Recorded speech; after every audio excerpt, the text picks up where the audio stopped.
I'd like first of all to thank Dr. Finkelstein for this historical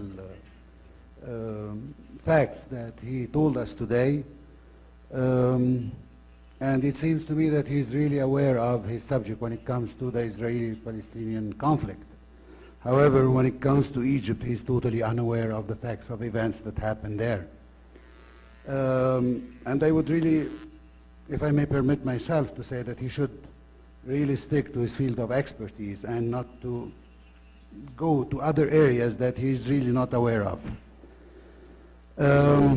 Actually, one may question himself if the theories that he previously heard concerning that there is a certain scheme right after the destruction of the Iraqi army and the Syrian that is totally mixed up in its own internal affairs, that the turn is for the Egyptian army to get dissolved. I don't know for the benefit of whom, but I could only think of one beneficiary of this.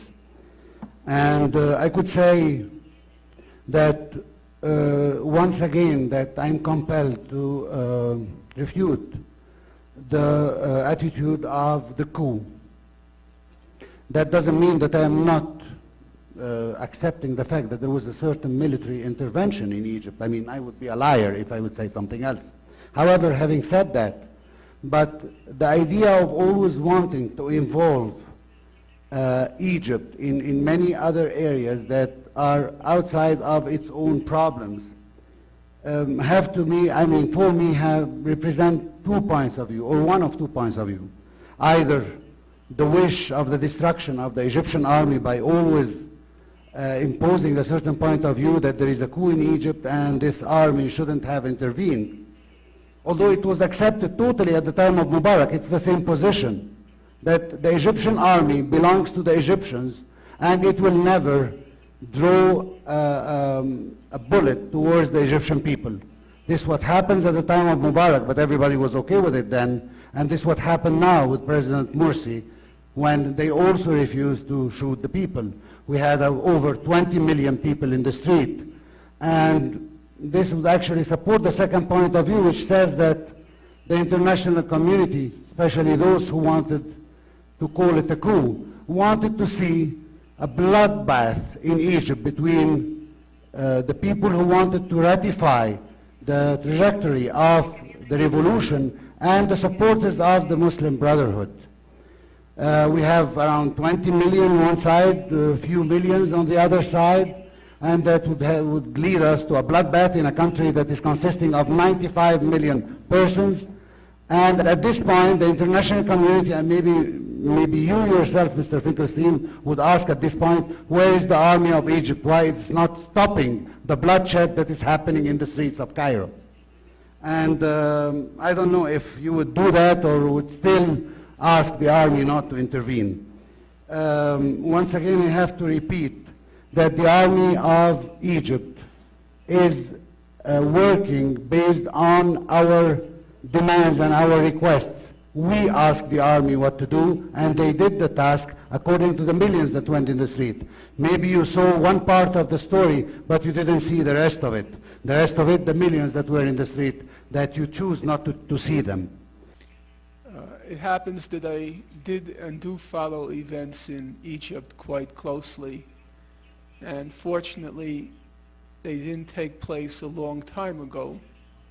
They took place a short time ago. So it's a little too soon, I think, to start now to rewrite history. So let's just look strictly at the facts. Is there any evidence whatsoever that there were 30 million Egyptians in the street opposing the Brotherhood?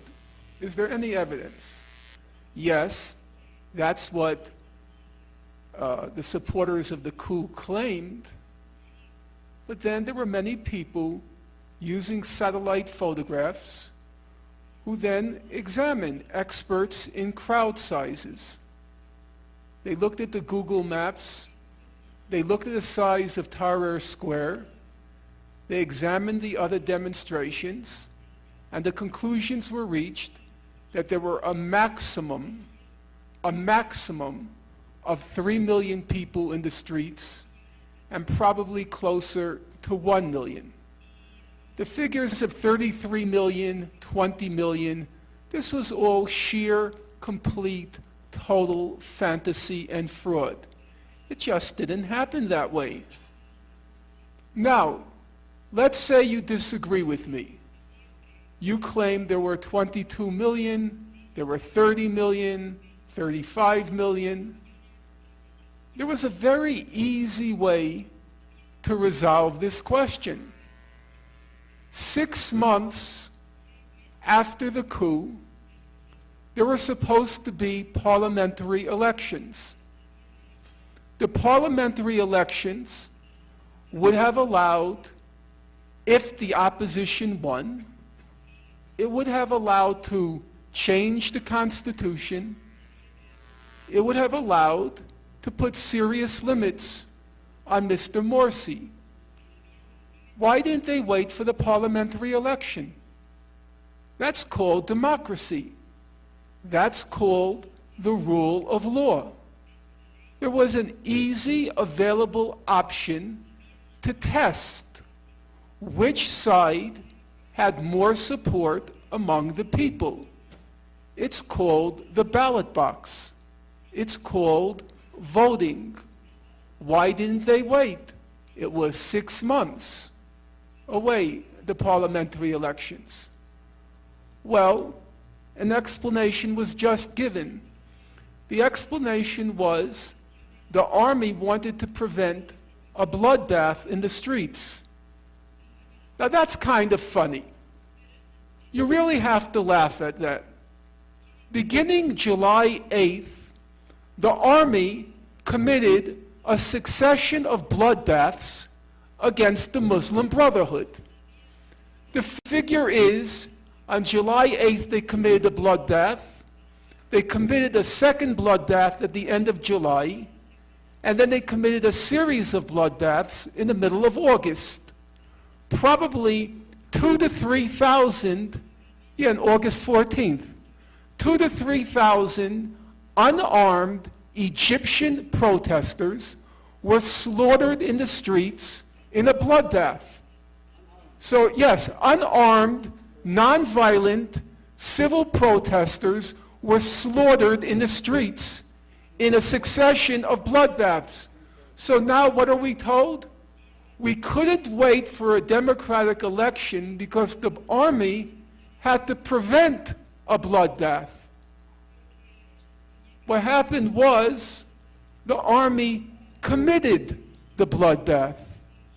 And it should be out of respect to the dead that we not forget that. It was the most extraordinary display of murderous violence against peaceful protests actually in the modern world. There is no comparison. You can search your memories as I have. There is simply no comparable example of a mass bloodbath of that scale being committed against nonviolent civil disobedience, civil resistance.